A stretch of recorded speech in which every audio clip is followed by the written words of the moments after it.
모두 반갑습니다. 제 나이는 22살이고 젊은 여자입니다. 어린 게 무슨 사연이 있어 글을 쓰나 헛웃음이 나오실 수도 있겠네요. 그런데 젊은 저에게도 아픈 사연이 하나 있답니다. 꼭 들어주시길 소망하며 이야기를 끄적여 보겠습니다. 저는 아버지가 누군지 모른 채 엄마와 둘이 살았습니다. 사춘기 때는 엄마한테 하루가 멀다고 절 버린 아버지가 누구냐고 따지듯 물었어요. 엄마, 이젠 그만 좀 이야기해주지. 도대체 아빠라는 사람이 누군지 좀 알려줘. 나중에 알려줄게. 지금 민숙이 너한테 알려주면 당장 그 집에 쳐들어갈 기세니까 성인이 되면 알려주도록 할게. 아니, 딸을 버린 남자를 혼내주는 게 뭐가 어때서? 엄마는 버림받았으면서 아직도 그 인간을 옹호하려는 거야? 아직도 사랑하는 거야? 그런 거 아니야. 나중에 네가 성인이 되면 꼭 누군지 알려줄게. 그리고 왜 내가 말하지 못했는지도 모두 다 털어놓을 테니까 지금은 너 학업에만 신경 쓰자. 엄마가 부탁 좀 하자. 아, 몰라. 난 공부도 못하고 되고 싶은 것도 없어. 아니야, 민수가. 넌 특별한 사람이라서 꿈이 생긴다면 뭐든 잘 해낼 거야. 그러니까 공부도 많이 해보고 책도 많이 읽어봐. 세상 보는 눈을 키우란 말이야. 엄마는 늘 이렇게 아빠에 대한 이야기를 꺼내면 한 걸음 물러나서 빙빙 돌리다가 나중에 알려주겠다는 말만 되풀이했습니다. 사춘기가 지나고 중학교를 졸업해 인문계 고등학교에 들어갔어요. 엄마의 설득으로 공부를 좀 해봤더니 꿈이 생겼거든요. 저는 학교 선생님이 되어 아이들을 가르치고 싶은 마음이 생겼답니다.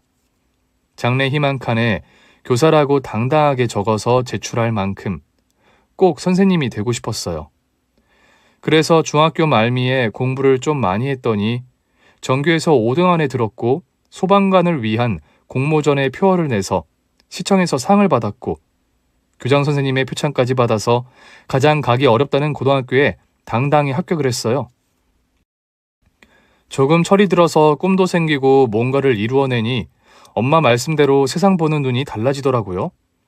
하지만 그 마음은 1년 만에 와장창 무너지고 말았어요. 엄마가 위암에 걸려 병원에 입원하게 되면서 저의 학창시절은 끝이 났답니다. 민수가, 너 학교 가라니까 왜 여기 있는 거야? 당장 나가. 엄마, 의사 선생님이 그러더라. 엄마가 이젠 얼마 못 사시니까 옆에 있어드리라고. 이렇게 아픈 엄마를 두고 공부가 되겠어? 그런 건 신경 쓰지 말고 학교에 나가. 학생의 본분이 뭐야? 얼른 나가봐. 엄마가 나를 나쁜 딸로 만들려고 하네? 엄마, 공부는 나중에도 충분히 할 수 있는 거니까 그만 좀 보채. 그리고 지금 정신 상태로 공부가 되겠어? 난 엄마 옆에서 떠나지 않을 거니까 잔소리 좀 그만해. 엄마는 저에게 미안하다며 흐느끼며 울었습니다. 가난한 엄마 밑에서 제대로 크지 못한 너에게 미안하다. 부모 잘 만났으면 우리 민숙이의 인생은 달랐을 텐데. 그런 말이 어디 있어? 엄마 아니었으면 내가 세상의 빛을 보기나 했을까? 날 태어나게 해준 것만으로 감사하니까 그런 자책은 그만 좀 해. 저는 엄마한테 아버지라는 사람이 누군지 물어볼까 하다가 이내 입을 다물었어요. 지금 와서 아버지를 찾는다고 뭐가 달라질 게 있나 싶더라고요. 처자식을 버리고 떠난 사람이니 어디서 벌받고 시궁창 인생을 살고 있으리라 생각하고 아버지에 대한 궁금증을 기억에서 완전히 지워버렸습니다. 엄마는 몇 주의 시간을 버티다가 곧 영원히 눈을 감게 되었어요. 마음의 준비를 하고 지내와서 그런지 엄마의 장례식장에서는 그리 많이 울지는 않았답니다. 엄마가 남기고 간 건 아무것도 없었어요. 가난한 인생을 살고 있어서 보험금을 제대로 내지 못해 혜택을 받을 수 없는 건 물론이거니와 엄마의 수술비와 입원비에 빚만 남았답니다. 그런데 그건 엄마의 유산 상속 포기를 하면서 제가 갚아내지 않아도 상관없게 되었어요. 그나마 잘된 일이었죠. 엄마와 둘이 살던 월세방을 정리하고 고시텔로 이사 가려는데 상자 하나를 발견했어요. 처음 보는 물건이었는데 열어보니 엄마가 소중하게 간직하던 유품이었답니다. 그 안에는 제가 아기 때부터 지금까지의 모습이 담긴 수백 장의 사진이 있었고 저와 엄마가 주고받았던 작은 쪽지와 편지들이 모여 있었어요. 그런데 처음 보는 목걸이 하나가 있었어요. 비싸거나 예쁜 건 아니었지만 뭔가 의미가 있는 목걸이 같았습니다. 그냥 끈으로 된 줄에 동그란 은색 동전 같은 쇠가 달려 있었는데 이니셜이 새겨져 있더라고요. HJ 하트 TH라고 말이죠. HJ는 엄마의 이름인 희정을 뜻하는 것 같았고 하트 옆에 TH라는 이니셜의 주인은 누군지 알 수 없었죠. 무엇을 뜻하는 목걸이인지 대충 알 것 같았어요. 저를 버린 아버지나 소중했던 사람의 이름의 약자였겠죠. 버려버릴까 하다가 엄마가 남긴 유품이니 그걸 제 목에 걸기로 했어요. 그랬더니 묘하게 엄마의 향기와 영혼을 제 목에 걸어둔 기분이 들었답니다. 엄마가 세상을 떠나고 홀로서기를 하게 되었는데 가진 돈이 없고 당장 학교를 다닐 수 있는 사정이 되지 못했어요. 솔직히 말해서 학교 다닐 여유 따위는 없었습니다. 고시텔에 옮겨 새 인생을 시작하는데 돈을 벌지 않으면 바로 길바닥에 나앉아야 할 상황이니 학교에 자퇴서를 냈습니다. 1년 동안 패스트푸드점에서 알바를 하고 만 18세가 되었을 땐 공장에 지원서를 내서 기숙 생활을 하게 되었답니다. 숙박비를 아끼면서 돈을 모을 수 있게 되었죠. 공장에서 먹고 자면서 주야간을 교대하며 좀비처럼 일했어요. 일이 고되고 힘들어서 다른 건 아무것도 하지 못했답니다. 그렇게 20살이 되자 저에게 재밌는 일이 벌어졌어요. 화장을 해본 적도 없고 옷을 예쁘게 입어보지도 못했는데 제 또래의 남자가 저를 좋아한다는 충격적인 고백을 했답니다. 눈곱만 떼고 일을 했는데 도대체 어느 모습에 반했다는 건지 이해가 되지 않았죠. 공장에 엔지니어로 들어온 그는 여러 공정을 돌며 기계를 손보는 일을 했는데 저와 마주치는 날이 많아서 그런지 사랑 고백을 했답니다. 처음엔 대충 알겠다고 대답하고 무시해버렸는데 매일 반복되는 대쉬에 공장 밖에서 만나보기로 했어요. 김 대리님, 제가 왜 좋으세요? 좋아하는데 이유가 필요한가? 난 민숙 씨를 보면 그냥 행복하고 좋아요. 그뿐이에요. 전 돈 벌어서 나중에 대학도 가야 하고 꿈도 이뤄야 해요. 그러려면 남자 같은 건 걸림돌이라 피해야 한다고요. 무슨 말인지 알겠어요? 그건 좀 억지 같네. 내가 민숙 씨한테 걸림돌이 될지 디딤돌이 될지는 두고 보면 알지 않을까요? 나 절대로 민숙 씨 포기하지 않을 거예요. 디딤돌이라?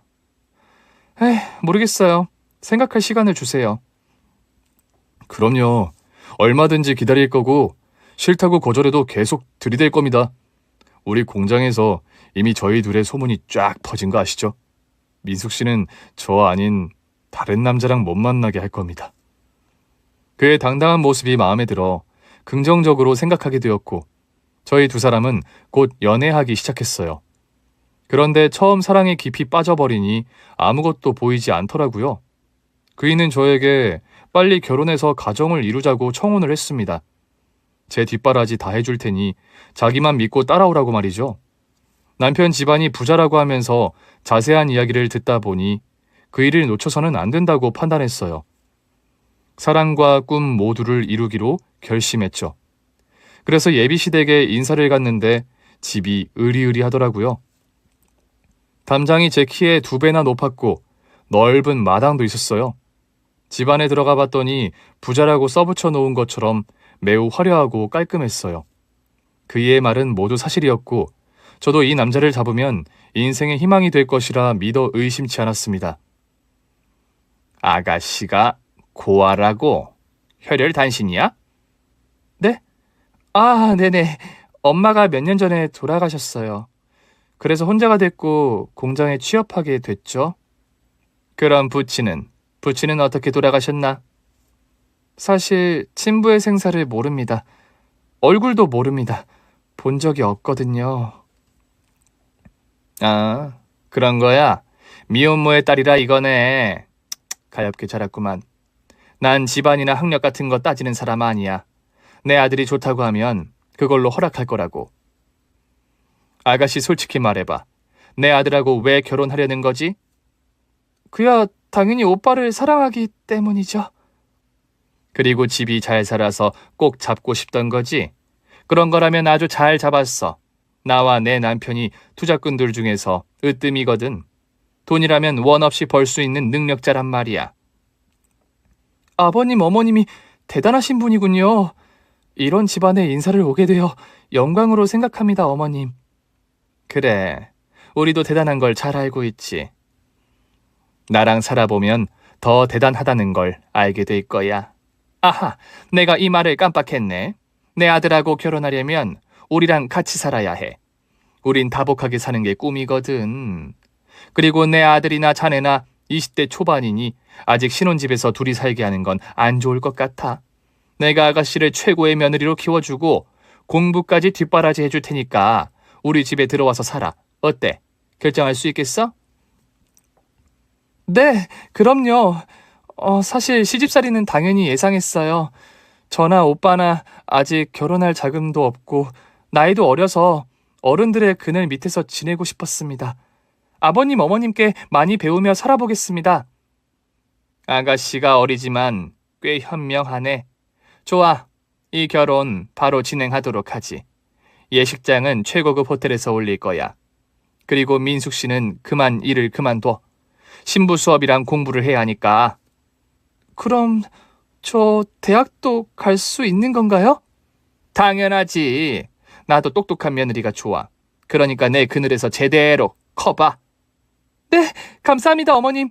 저같이 별 볼 일 없는 사람을 며느리로 받아주셔서 진심으로 감사해요. 시부모님은 아무런 조건 없이 저를 받아주시기로 했고 바로 결혼 준비에 들어갔습니다. 저는 공장을 그만두고 결혼 준비와 공부할 책을 구하러 다녔어요. 틈틈이 공부해서 수능 시험을 치를 계획을 세웠죠. 그런데 결혼식 한 달 전에 시부모님이 투자를 잘못해서 집안이 망해버렸답니다. 조금 주저앉은 정도가 아니라 전 재산을 잃고 아무것도 남지 않게 되었어요. 대저택 시댁은 방 2칸짜리 월세 빌라로 이사했습니다. 저는 많이 놀라고 당황스럽긴 했지만 남편과의 결혼은 포기하고 싶지 않았어요. 오빠네 집안이 크게 잘못된 거 그럴 수 있다고 생각해. 돈 같은 건 우리가 열심히 일해서 벌면 되니까 문제될 것 없어. 그래? 정말 그렇게 생각해? 이야, 역시 내가 여자를 잘 만났네. 민수가, 오빠가 열심히 일해서 뒷바라지 해줄게. 나중에 대학도 보내주고 좋은 집도 사줄게. 뭐든지 천천히 생각하자. 어쨌든 나도 다시 공장에 들어가기로 했어. 공부는 나중으로 미뤄도 상관없어. 오빠가 내 인생에서 가장 중요하고 소중한 사람이니까. 면목 없다. 그런데 말이야, 결혼식은 생략하고 그냥 우리 부모님 댁에 들어가서 지내는 건 어때? 알다시피 우리 부모님이 망해서 해줄 수 있는 게 없다. 결혼식 못하는 건 상관없는데 같이 살아야 해? 그냥 우리끼리 작은 원룸 들어가서 지내도 되잖아. 그렇긴 한데 지금 우리 엄마가 굉장히 불안정해. 아버지는 무뚝뚝해서 표현도 잘 못하시고 하니까 우리가 곁에서 부모님한테 효도 좀 했으면 하는데. 그이의 말을 이해하지 못하는 건 아니었지만 같이 사는 건 조금 부담스러웠어요. 방이 2칸 있다고 하지만 작은 방은 기숙사 방만큼이나 좁은 데다 4명이 같이 살기에는 많이 부담스러웠답니다. 그래서 그이를 설득해서 원룸을 구해서 같이 지내기 시작했고 혼인신고서를 작성하려고 했어요. 오빠, 이제 다 됐다. 이것만 작성하면 우린 부부가 되는 거야. 혼인신고 이거 나중에 하면 안 될까? 우리가 자리 좀 잡고 애기도 낳고 안정적일 때 하면 좋을 것 같은데. 애기? 오빠, 내가 대학 가고 싶어 하는 거 알잖아. 그럼 애기는 아주 나중에 낳을 텐데. 아, 대학에 가고 싶다고 했지. 그럼 우리가 원룸에서 벗어나면 그때 혼인신고하자, 응? 그래, 뭐 이미 부부가 되었으니 호적은 나중에 정리하자. 그렇게 남편과 동거를 시작하게 되었고 공장 생활은 다시 시작되었습니다. 그런데 시어머니가 시시때때로 저희 신혼집에 찾아오셨어요. 이것이 큰 문제가 될 줄은 꿈에도 몰랐답니다. 20대 초반에 아무것도 모르는 애송이였으니 시자지를 상상도 못하고 있었네요. 아우, 짜증나. 네 시아버지랑 대화를 더 했다간 내가 미쳐버릴 것 같아 왔다. 나 여기서 좀 지내자. 어머니, 여기 원룸인데요. 뭐야? 그래서 싫다는 거니? 아니, 그게 아니라 방이 하나 더 있으면 상관없는데 여긴 저희 둘이 지내도 비좁잖아요. 아쭈, 이거 봐라. 우리 집이 잘 살 때는 최고의 며느리가 되겠다는 듯이 아부를 떨더니 우리가 망했다고 바로 개무시하네. 무시라뇨? 절대 아니에요, 어머님. 그리고 집안이 망해도 제가 오빠랑 결혼한 걸 보면 모르시겠어요? 제가 오빠를 진심으로 사랑해서 결혼한 걸 말이에요. 웃기고 있네. 너 아직 우리 집안이 다시 일어설 거라 기대해서 붙은 거잖아. 콩고물이든 뭐든 떨어지겠지 하고 버텨보려는 생각인 거 내가 모를 것 같아? 야, 내가 예전 같았으면 너 싸대기 날리고 쫓아내버렸어. 그런데 내 아들이 좋다고 해서 참고 있는 거라고. 어머님, 제 말이 기분 나쁘셨다면 사과드릴게요. 그래도 원룸에서 셋이 같이 지내는 건 좀 무리가 있어 보입니다. 이게 어디서 명령이야? 내가 살겠다고 하면 사는 거야. 너 안 되겠다. 오늘부터 내가 신부 수업 좀 해야겠어. 당장 12첩 반상으로 밥 차려와. 이 시어머니가 배가 고프니 맛깔나게 차리라고. 12첩이요? 어머님, 저희 국 하나 끓여서 이틀씩 먹으면서 아끼고 있어요. 그런데 어떻게... 얘가 왜 이래? 야, 나 이붕진이야. 내가 마음만 먹으면 한 달 안에 다시 일어설 수 있다고. 내가 왕년에 삼시세끼에 금가루 뿌려 먹던 여자라고. 어머님, 그럼 성의껏 차려볼게요. 그리고 여기서 지내시겠다면 그렇게 하세요. 이제야 말이 좀 통하네. 너 잘 기억해라. 내가 금손이야. 투자꾼들 중에 내 감을 따라올 자는 없다고. 조만간 삼성동에 저택을 마련하는 걸 잘 봐라. 시어머니는 쫄딱 망했는데 아직 현실을 직시하지 못하고 계속 왕년 이야기를 하시다가 곧 엄청난 부를 누리게 될 거라는 말을 쉼없이 하셨습니다. 결국 시어머니는 일주일 동안 저희 신혼집 원룸에서 지내다가 시아버지한테 돌아갔어요. 두 분이 화해해서 간 건 아니고 저희 원룸에 공사가 있어 물이 단수가 되자 뒤도 돌아보지 않고 나가시더라고요. 물이 안 나와서 불편하긴 했지만 공사 덕분에 시어머니의 잔소리에서 해방되었습니다. 남편과 저는 1년 동안 원룸에서 살면서 공장에서 열심히 일했어요. 저와 남편은 그동안 둘이 번 돈으로 방 2칸짜리 전세로 이사 가려고 했죠. 그런데 시어머니가 어떻게 아셨는지 저희 원룸에 찾아오셨어요. 너희 돈 좀 모았지? 그거 나한테 좀 빌려줘라. 네? 어머님, 저희 이사 가려고 해요. 방 2칸짜리로 가려고요. 예, 그래 봐야 전세잖아. 자가로 가는 거 아니면 그냥 여기서 지내는 게 낫다. 내가 멋들어진 집을 해줄 테니까 이사 생각은 접어라. 그리고 너희가 모은 돈을 나한테 좀 빌려줘봐라. 내가 투자해서 10배로 불려줄 테니까. 아니지, 6개월 안으로 대저택을 다시 돌려받아서 궁전 같은 곳에서 살게 해줄게. 어머님, 저는 일확천금이나 불로소득은 마음에 내키지 않아요. 땀 흘려 벌어서 차곡차곡 올라가는 게 좋을 것 같습니다. 죄송하지만 돈은 드리지 못하겠어요. 어머나, 얘 말하는 거 봐라. 언제 내 머리 위에 앉은 거냐? 야, 너 내가 만만하니? 망했다고 시미가 존나 볼품없이 배냐? 아니에요, 어머님. 그럴 리가요. 저는 다만 저희가 모은 돈을 저희를 위해 쓰겠다는 것뿐이에요. 투자는 시부모님의 돈으로 하시면 좋을 것 같아요. 돈이 없으니까 이러지. 애미애비 없이 커서 그런지 눈치가 더럽게 없네. 당장 돈 내놔. 내가 투자하면 무조건 대박나니까 내놓으란 말이야. 시어머니는 말도 안 되는 고집을 부리며 저희 부부의 돈을 빼앗으려고 했어요. 저는 남편의 눈을 보고 시어머니를 말려보라고 신호를 줬어요. 엄마, 민숙이 말이 맞아요. 지금 우리 형편에 무슨 투자를 한다고 그래요. 그만 고집 부리시고 소소하게 로또나 연금 복권이나 해보세요. 어머머, 이놈의 자식이 지 마누라 편을 드네. 야, 너도 애미를 못 믿는 거야? 이 마법의 손 이붕진을 잊은 거냐고? 네가 편하게 먹고 살았던 게 다 이 엄마의 감 때문이라고. 아, 네네. 잘 알죠. 그런데 지금은 상황이 바뀌었어요. 우리 집안은 돈 한 푼 없다고요. 저희 부부가 번 돈을 달라는 건 좀 그렇지 않은가요? 하, 이것들이 세트로 까부네. 야, 더러워서 니들 돈 안 받는다. 더럽고 안 입고 와서 줘도 안 받아. 시어머니는 그렇게 호통을 치고 떠나셨습니다. 화가 많이 나고 저를 많이 미워하실 것 같았는데 그래도 제가 고생해서 수년 동안 모은 돈을 그렇게 날리는 것보다 나았으니 잘한 결정이고 현명한 판단이라 확신했죠.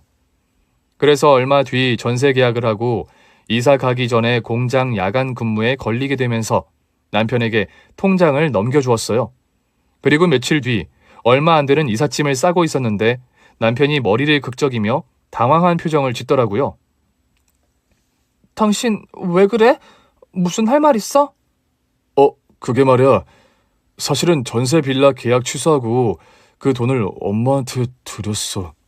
뭐? 당신 미쳤어? 내 전 재산을 다 줬단 말이야? 그럼 어떡해. 투자 안 해주면 자식이고 뭐고 안 보고 살겠다고 하는데. 내가 미쳐? 당신 제정신이야? 우리가 공장에서 개고생해서 번 걸 왜 어머님 주머니에 넣어드려? 왜 밑빠진 독에 물을 붓냐고. 잠깐, 당신 좀 말이 심한 것 같다. 우리 엄마가 투자의 신인데 당신이 뭘 한다고 그렇게 말해? 투자의 신이건 투자의 하나님이건 우리 돈으로 투자하는 건 아니지. 안 되겠다. 당신 돈은 못 받더라도 내 돈은 돌려받아야겠어. 이 여자가 왜 이래? 야, 너 우리 집이 잘 살 때는 고분고분하게 굴더니 망하니까 다들 네 밑으로 보이냐? 우리 엄마는 한다면 하는 사람이야. 잔말 말고 가만히 있어. 난 그렇게 못해. 내 돈을 돌려받고 말 거야. 저는 남편과 대판 싸우고 시댁으로 달려갔습니다. 시부모님은 집안에서 침울하게 앉아있더군요. 어머님, 제 돈 주세요. 남편 돈은 뭐라 하지 않을 테니 제가 모은 돈은 돌려주세요. 돌려줄 돈이 없다. 벌써 투자했어. 그리고 그 사기꾼이 내 돈을 들고 튀었다. 뭐라고요? 사기를 당했다고요? 어머님 아니죠? 지금 돈을 돌려주기 싫어서 거짓말하는 거죠? 얘가 왜 불난데 와서 기름을 붓고 지랄이야! 안 그래도 기분이 더러운데 왜 보태고 난리냐고! 어머님, 이건 아니죠. 어떻게 저 몰래 제 돈을 가져다 쓰시고 그 돈을 사기당하고 저한테 이런 식으로 대하시면 안 되죠? 그럼 내가 너한테 잘못했다고 무릎이라도 꿇어야 하냐? 야, 조만간 다른 데 투자해서 원상 복구에 100배로 대박 터뜨릴 거니까 아가리 싸물고 나가. 어머님 정말 너무하세요. 그 돈은 제가 고등학교 자퇴하고 줄곧 모아온 돈이라고요. 그래 봐야 3, 4년밖에 안 되잖아. 누가 들으면 수억 원을 준 줄 알겠네. 야, 나 이붕진은 투자계의 봉준호야. 감이 남다르다고. 그러니까 기다려. 입 다물고 기다리란 말이야. 저는 몇 번이고 돈을 돌려받을 수 있는 방법이 없느냐고 물었고 시어머니는 딱 잡아서 돈 없으니 꺼지라고 하셨어요. 진짜 화가 나서 미칠 것 같았지만 대화가 통하지 않아서 시댁에서 나와버렸습니다. 그날 이후 남편과 말없이 일상을 보냈어요. 제 화가 쉽게 누그러질 리가 없으니 그이가 꼴보기 싫어서 신경질적으로 지냈습니다. 민수가, 엄마가 그렇게 사기당할 거라고는 생각 못했어. 내가 미안해. 벌써 사과만 100번을 넘게 했잖아. 이게 사과한다고 그냥 넘어갈 일이 돼? 그럼 나더러 어쩌라고. 이 여자가 가만 보면 속물에 계산적인 게 확 드러나 보이네? 당신, 내가 부잣집 아들일 때는 좋아 죽더니 이런 꼴이 되니까 웃음냐? 그놈의 과거 이야기 질려버린다. 제발 그만해. 왕년 이야기 꺼내는 것 좀 그만하란 말이야. 야, 네 돈은 꼭 돌려줄게. 그러니까 그만 좀 난리치고 좀 사는 것처럼 지내자. 아유, 짜증나. 제가 조금 신경질적이었다고 그이는 도리어 저에게 문제가 많고 속물이라는 소리를 거침없이 하더라고요. 솔직히 아주 아니라고는 못하겠지만 그래도 망한 시댁을 문제 삼지 않고 마음 가는 대로 사랑하는 사람과 결혼을 했으면 그렇게 속물은 아니지 않나요? 하여튼 저는 다시 돈을 모으기 시작했고 얼마 뒤 남편과 대화하기 시작했어요. 제가 먼저 아무 일 없다는 듯이 대하니 그이도 눈치가 있었는지 여느 신혼부부처럼 잘 지내게 되었습니다. 전 재산을 잃고 분노했다가 잊어버리기까지 몇 주의 시간이 걸렸고 떠난 돈을 생각하지 않기로 하고 열심히 살다 보면 길이 보이리라 믿었습니다. 그런데 어느 날 일이 찾아왔어요.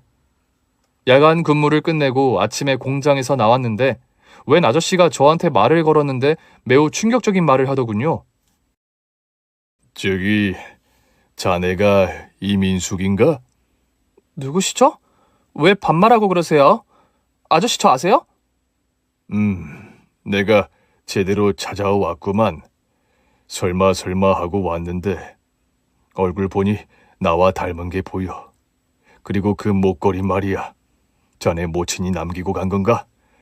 HJ는 자네 모친 희정이고 하트 옆에는 TH라고 새겨져 있지. 내가 바로 그 이니셜의 주인일세. 이태호. 그게 내 이름이지. 자네의 친부네. 뭐라고요? 내 친부라고요? 진짜 별 그지 같은 일이 다 생기네. 내 목걸이를 아는 걸 보니 진짜가 맞긴 한가 봐요? 아저씨, 우리 엄마 돌아가셨어요. 그래, 얼마 전에 알게 됐네. 그리고 민숙이 너라는 존재를 이번에 알게 됐어. 난 자네 모친이 아이를 낳았는지 몰랐어. 나랑 헤어지면서 임신했다는 말은 하지 않았거든. 아무것도 몰랐다고 하면 제가 예, 당신이 내 아빠군요. 반가워요, 아빠. 라고 할 줄 알았어요. 이봐, 아저씨. 당신은 나한테 증오의 대상이에요. 괜히 헛걸음한 것 같으니 그만 돌아가세요. 민수가, 잠깐 이야기 좀 하면 안 될까? 내 말을 좀 들어주면 안 되겠니? 네, 안 돼요. 앞으로 저 찾아오지 마세요. 우리 둘 다 서로의 존재를 모르고 있었으니 계속 그렇게 각자 살아가자고요. 민수가! 저의 생부라는 사람이 찾아와 말을 걸었지만 하나도 반갑지 않았어요. 저와 엄마를 버린 존재라고 생각하고 살아왔으니 받아주고 싶은 마음이 하나도 없었죠. 그런데도 생부는 이틀에 한 번씩 저를 찾아와서 사과하고 대화 좀 해보자고 하더군요. 민수가, 내 말 좀 들어보렴. 네 엄마가 일방적으로 이별을 통보하고 떠났다고. 난 네 엄마랑 결혼하려고 했는데 전화로 통보하고 사라져버렸단 말이야. 그래요. 그렇게 사라졌으니 잊고 지내셨겠죠. 그런데 엄마가 괜히 아저씨를 떠났겠어요? 분명히 무슨 이유가 있었을 거라 확신합니다. 아저씨가 나쁜 사람이거나 몹쓸 사람이라서 그런 걸 수도 있다고요. 그래. 내가 나쁜 놈이었나 보다. 하지만 지금 너와 나만 생각하자. 넌 내 딸이고 난 너의 아빠야.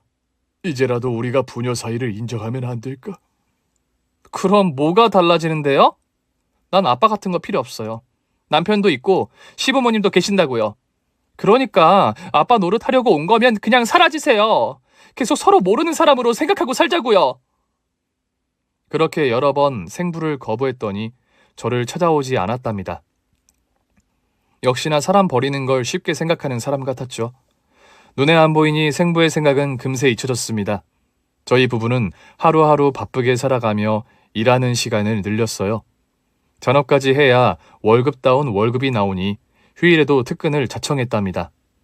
그리고 몇 달 뒤 시부모님이 저희 부부를 밖으로 불렀어요. 할 말이 있다면서 고깃집에서 밥이나 먹자고 하더군요. 자, 오늘은 이붕진 여사가 한우를 쏠 테니 많이들 먹어라. 어머님, 갑자기 소고기요? 무슨 좋은 일 있으세요? 내가 사채를 끌어서 투자를 좀 했더니 대박이 났다. 따따블로 불려서 조만간 자리를 잡을 것 같아. 사채를 써서 투자를 하셨다고요? 얘가 왜 놀라고 그러니? 야, 빚도 재산이라는 말 못 들어봤냐? 원래 돈을 벌려면 돈이 있어야 하니까 말이야. 아, 그렇군요. 어머님 축하드려요. 그럼 저희한테 가져갔던 돈을 돌려주실 수 있나요? 뭐? 아, 짜증나. 넌 아직도 그 얘기냐? 그 몇 푼을 못 잊어서 지금 내 기분을 망치려고 하니? 진짜 더럽고 치사한 년이네. 그래, 내가 줄게. 돌려준다고. 이 애비 없이 자라 애미 돼진 잉여년아! 어머님 말씀이 지나치세요. 저는 그저 제 돈을 돌려받고 싶어서 이러는 거잖아요. 이 썩을 이기주의자야. 한 식구끼리 네 돈 내 돈이 어딨냐? 아이고, 그깟 몇 천만 원 좀 썼다고 더럽게 유난 떠네. 내가 네 돈은 안 떼어먹을 테니까 걱정하지 말아라. 죄송해요. 제가 힘들게 모은 돈이라 쉽게 잊혀지지가 않아요. 기분 상하셨다면 사과드릴게요. 그러자 남편이 분위기를 풀려고 하더군요. 아, 엄마 그만하세요. 투자 잘 됐으니 걱정할 게 없잖아요. 자자, 오랜만에 한우 좀 먹어봅시다. 저는 눈을 내리깔고 밑반찬만 집어먹다가 분위기가 조금 풀어졌을 때쯤 소고기를 젓가락으로 잡았습니다. 그런데 시어머니가 화가 덜 풀렸는지 저에게 소리를 꽥 하고 질렀어요. 야! 너는 비싼 하늘을 2점이나 잡은 거냐? 이거 아주 욕심이 그득한 년이네. 하늘을 보면 열을 안다고. 네가 얼마나 계산적이고 속물인지 확실히 알겠다, 이년아. 어머님, 저 지금 처음으로 고기 집었어요. 너무하시는 거 아니에요? 너무하긴 뭐가 너무해? 네가 우리 한 식구로 생각 안 하니까 나도 네 년이 처먹는 게 아까워서 이런다. 어쭈, 이게 어딜 노려보고 있어? 눈 안 깔아? 저는 소고기 2점을 집었다가 온갖 욕을 먹고 화가 나서 젓가락을 내려두고 밖으로 나가려고 자리에서 일어섰습니다. 너 지금 뭐하냐? 한 소리 들었다고 일어난 거야? 애비가 출타하고 애미 돼진 년들은 다 너처럼 싹수가 누렇냐? 어머님, 그만하세요. 저도 감정이 있는 사람이에요. 감정이 있어? 오냐? 내가 오늘 니년한테 감정이 뭔지 보여주마. 시어머니는 제 머리채를 잡더니 귀싸대기를 날렸습니다. 저는 2대 맞고 이건 아니다 싶어서 반격했어요. 시어머니를 2손으로 밀었더니 식당 바닥에 넘어졌답니다. 그러자 시아버지와 남편이 분노하면서 저를 공격하더군요.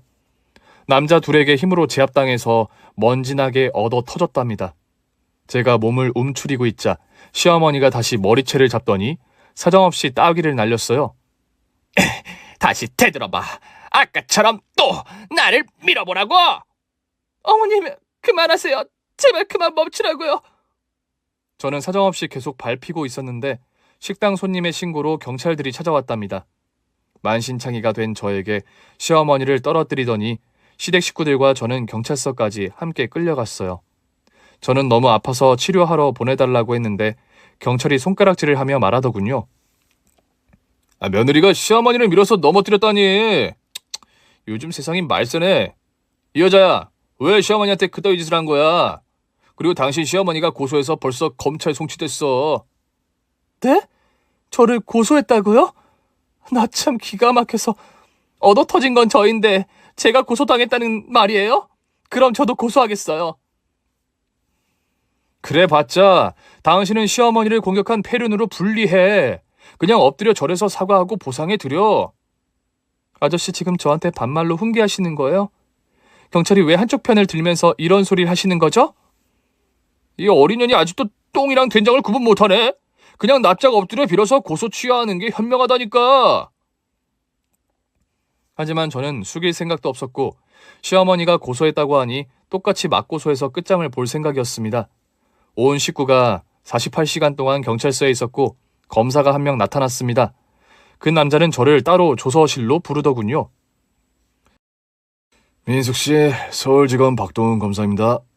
전 잘못한 거 없어요. 얻어 터지다가 시어머니를 밀어낸 것뿐이라고요. 알고 있습니다. 아무 죄 없다는 거 알아요. 그리고 민숙씨 아버님한테 연락 받았습니다. 저는 민숙씨를 도우러 왔습니다. 아버님? 저 아빠 없는데요? 아직 용서가 안 되셨나 보군요. 제가 간략히 말씀드릴게요. 아버님과 민숙씨 어머님이 연애하던 중 민숙씨 조부모님이 반대를 하셨어요. 임신한 걸 숨기고 떠나라고 겁을 주면서 어머님을 사라지게 한 겁니다. 아버님은 이 사실을 모르고 있었고 그냥 결혼하고 싶은 여자가 이별을 통보하고 떠난 줄 알고 있었어요. 그 이야기를 왜 꺼내는데요? 제 생부가 뭐 대단한 사람이라도 됩니까? 네, 고위직에 계신 분입니다. 민숙 씨를 이 지옥 같은 삶을 벗어나게 해줄 수 있는 분이라고요. 제 말 새겨 들으시고 아버님을 만나세요. 저런 인간 말종들과 엮이지 말고 새 인생을 찾으셔야죠. 검사님 말 중에 하나만 공감이 되네요. 제 시댁 식구들이 인간 말종이라는 거요. 그렇다고 해서 생부라는 사람과 잘 지낼 생각은 없습니다.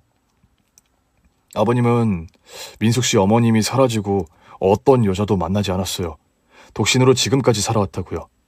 아버님이 진심으로 사랑한 분은 민숙 씨 어머님밖에 없다는 말이에요. 그리고 민숙 씨의 존재를 일찍 알았더라면 오늘 같은 일은 벌어지지 않았을 겁니다. 검사는 계속해서 제 생부에 대해 이야기했고 제 마음이 열리기를 바랐습니다. 그런데 순간 시댁과 인연을 끊고 벌을 주려면 생부의 손을 잡아야 한다는 걸 깨달았어요. 그래서 저는 이렇게 대답했습니다. 내 아버지라는 사람이 그렇게 대단한 분이라고요? 그럼 저 인간 말종들을 박살내줄 수 있어요? 그야 물론이죠. 이봉진 씨가 투자에 성공했다는 건 거짓말이에요. 부동산 투기로 재미를 본 모양이더라고요. 여하튼 아버님이 오시면 알아서 다 처리해 주실 겁니다. 검사는 자리에서 나갔고 저는 조서실에서 생부를 기다렸어요. 이윽고 깔끔한 정장을 입고 나타난 생부는 양 옆으로 부하 직원을 달고 들어왔습니다.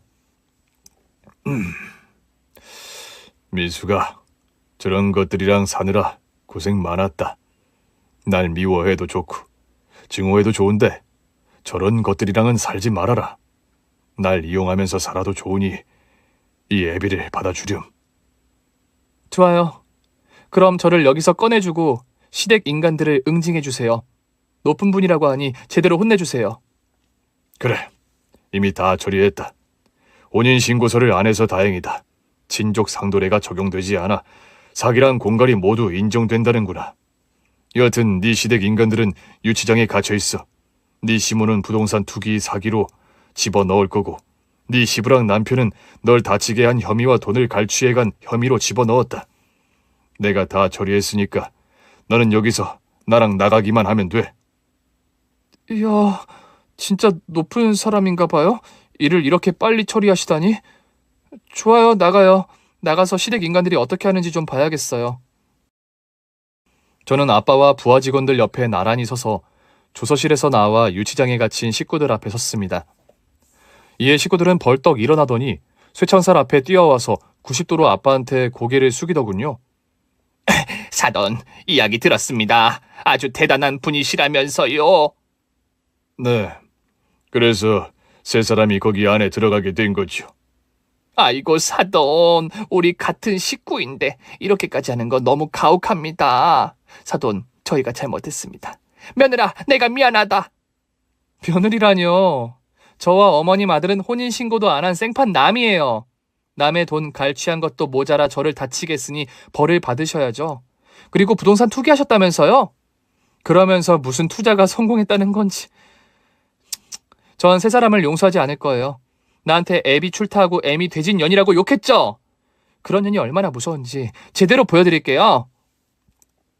제가 씩 웃으며 말했더니 분위기 파악을 한 세 사람이 쇠창살 뒤에서 무릎을 꿇더군요. 아가 미안하다. 네가 이렇게 대단한 분의 딸이라는 걸 몰라봤구나. 우리가 이렇게 사과할 테니 우리 좀 살려다오. 수아가, 나 그동안 무심하게 가만히 있었던 거 미안하다. 그런데 나는 큰 잘못은 안 했잖니. 식당에서 널 혼내준 건 감정이 앞서서 그런 거야. 내 마누라는 용서 안 해도 상관없는데 나와 아들은 좀 봐주거라. 당신 뭐 하는 거야? 나만 혼자 독박 쓰라고? 그냥 다 같이 살려달라고 빌면 될 것을 이렇게 나오기야? 새아가, 이건 다 집안 가장이 못나서 그런 거다. 우리 같은 여자끼리 잘해보자. 나만 살려다오. 이 앞에 내가 지금 뭔 개소리를 하는 거야? 우리 세기가 큰 상처를 준 건 당신이잖아. 누가 봐도 당신이 벌을 받아야 하는 게 인지상정인 것을. 세아가, 우리라도 좀 봐주면 안 되겠냐? 네 서방을 용서 못하겠으면 나라도 빼내줘라. 여기 바닥에 차서 잠자다가 입이 돌아가는 줄 알았다. 내가 살면 얼마나 더 살겠니? 내가 이렇게 빌 테니 용서해 다오. 여보, 민수가 내가 다 잘못했어. 우리가 조금 삐걱대긴 했지만 나름 행복하게 지냈잖아. 나랑 너는 운명의 짝인 거 알지? 우리 부모님을 용서하지 않아도 괜찮으니까 나라도 좀 나가게 해줘. 그리고 장인어른 밑에서 같이 살아보자. 응? 세 사람은 서로 살려달라며 비굴하게 빌더군요. 사람은 가장 큰 위기 앞에서 본성이 드러난다더니 세 사람의 본 모습을 다시 확인하니 제 마음이 확실해졌습니다. 정말 다들 똑 닮아 있네요. 살아보겠다고 자기 가족들을 버리겠다니 참 다정한 가족이네요. 이봐요들, 제가 보기엔 세 사람 모두 똑같아요. 내가 똥을 밟은 거고요. 어머님, 아버님, 그리고 여보, 인생의 빨간 줄 긋고 개과천선하고 살길 바래. 교화가 될지는 모르겠지만 감옥 가서 고생하면서 살아봐. 아가, 민수가, 내가 너의 엄마가 되어줄게. 제발 이러지 마라. 이 아줌마 정말 가지가지하네. 당신이 내 엄마가 되어준다고? 아줌마 며느리 출타했어. 이제 끝났으니까 니들 얼굴 볼 일 없다고. 아가, 새아가, 민수가, 내 딸 민수가, 제발 용서해다오. 제발 그냥 가지 마. 그냥 안 가요. 마지막 선물을 주고 떠나야죠. 퇴! 저는 세 사람 면상에 침을 뱉었습니다. 세 사람은 얼굴을 닦으며 아무 말도 하지 못하더군요. 그리고 제가 돌아서자 세 식구는 다시 애원하며 저를 불렀습니다. 쇠창살 사이로 팔을 뻗어가며 살려달라고 빌고 빌었죠. 하지만 저는 굳게 마음을 먹어서 뒤를 돌아보지 않았습니다. 그리고 아빠의 고급 외제차에 올랐습니다. 운전기사까지 있는 걸 보니 진짜 대단한 분인 것 같더라고요. 민수가, 시댁의 짐은 그냥 버려라. 아빠가 집이랑 차랑 다 새로 해줄 테니까 살고 싶은 곳이 있으면 골라봐라. 정말로 제가 원하는 거 다 들어주실 수 있어요? 그럼 물론이지. 내 피부치는 세상에 너 하나뿐이야. 이제부터는 모든 걸 누리면서 살아봐라. 그럼 저 대학 보내주세요. 집이랑 차는 필요 없고 공부할 수 있게 지원만 해주세요. 그래. 그럼 바로 책부터 사러 가자. 그래서 저와 생부는 서점에 가서 수능 준비할 책들과 문제집을 샀어요. 이왕이면 제대로 공부해보려고 기숙학원에 들어가기로 했답니다. 정말 여기서 지낼 수 있겠니? 이 정도면 저한테 궁전이에요. 엄마랑 둘이 얼마나 치열하게 살았는지 알면 그런 말씀 못 하실 거예요. 그래. 내가 미안하다. 다 미안해. 그럼 공부 열심히 하고 간간히 연락하자꾸나. 제가 모난 성격이라 친절하게 말하지 못하는 걸 이해해 주세요. 아니야. 뭐가 나긴. 이 애비를 받아준 것만으로도 고맙다. 얼마든지 화내고 투정 부려도 좋아. 뭐 하나만 물어볼게요. 진짜 엄마가 저를 임신한 걸 몰랐어요? 이별 통보하고 자취를 감춰버려서 아무것도 몰랐다. 나의 부모님이 강요해서 도망친 거지. 이것 또한 내 탓이야. 미안하다. 말끝마다 미안하다고 하시네. 됐어요. 이젠 다 알게 됐으니까 아빠 딸로 지내볼게요. 방금 아빠라고 했니? 그럼 아빠를 아빠라고 부르지 할아버지라고 부를까요? 아니다. 듣기 좋구나. 아빠가 필요하면 언제든 불러라. 네. 보고 싶을 때도 전화할게요. 그럼 바로 달려오세요. 저는 아무런 잘못이 없는 아빠한테 못되게 구는 걸 그만두기로 했어요. 기숙학원에서 일주일에 한 번씩 전화로 안부를 전했답니다. 그렇게 1년 동안 공부를 열심히 해서 교대에 합격했습니다. 이제 대학을 다닌 지 1년이 되었네요. 대학 공부와 임용고시를 함께 공부하며 지내고 있고 아빠 집에서 살고 있답니다. 민수가 간식 줄까? 라면 좀 끓여줘. 도우미 아줌마 시키지 말고 아빠표 라면으로 끓여줘. 그래. 나도 허기가 졌는데. 같이 먹자. 아빠! 나 안 귀찮아? 갑자기 딸이 생겨서 집에 들어와 이것저것 요구하는 게 귀찮지 않아? 귀찮다니. 세상에 자식을 귀찮게 여기는 부모가 어디 있니? 그리고 우린 늦게 만난 부녀 사이니까 실컷 귀찮게 해라. 아니, 아예 평생 내 옆에 살면서 괴롭게 좀 해줘라. 그게 아빠 소원이다. 그래, 그러려고. 난 결혼을 한번 해봤으니까 2번은 안 하려고. 아빠 집에서 붙어 살면서 괴롭혀줄게. 얼마든지 그렇게 해라. 아, 그런데 민수가 너희 시댁 인간들 중에 전 남편이랑 시애비 되는 놈은 출소했다더라. 벌써? 겨우 1년 살고 나온 거야? 내가 힘을 쓰려고 했는데 그것들이 가진 것도 없고 정신과 몸이 멀쩡하지 않아서 사회 나와서 고생 좀 해보라고 내버려 뒀다. 네가 원한다면 다시 감옥에 넣어줄 수 있긴 한데. 아니야. 그냥 풀어줘. 먹여주고 재워주는 감옥보다 신용불량자의 패배자로 사는 게 더 힘들 거라고. 역시 우리 딸은 현명하다니까. 그리고 네 시어머니는 아, 그 아줌마는 더 오래 갇혀 있어야지. 감옥이 체질에 맞는지 모르겠네. 한번 찾아가 볼까나? 찾아가도 만나지 못할 거다. 네 시엠이라는 여자 이 세상 사람이 아니라고 하더라. 얼마 전에 감옥에서 사기치다가 죄수들한테 모포마리로 얻어 터지다가 무지개 다리를 건너 지옥에 갔다고 하는구나. 뭐? 이 세상 사람이 아니라고? 아빠 왜 그 말을 이제야 해? 네가 대학 공부하느라 여념이 없어서 이제야 말하는 거야. 난 정말 이기적이고 냉정적인 사람인가 봐. 시어머니가 그렇게 됐다는데 하나도 슬프지가 않아. 조금 더 안쓰럽거나 불쌍하게 느껴지지 않아. 그야 네가 당한 게 있으니까 그렇지. 그의 편내 지금쯤 지옥 불구덩이에서 구르고 있을 거다. 아무튼 널 힘들게 한 인간들은 죄다 지옥을 겪고 있으니 넌 아무 생각 말고 공부나 열심히 해. 그럴게. 선생님이 되어서 꼭 아이들을 가르칠 거야. 내가 되고 싶은 꿈을 꼭 이루고 말 거라고. 아빠를 통해 시댁 식구들의 최후를 듣게 되자 이상하게 공부가 더 잘 되더라고요. 결혼 생활하며 당했던 사건들이 하나도 떠오르지 않아 스트레스를 받지 않았어요.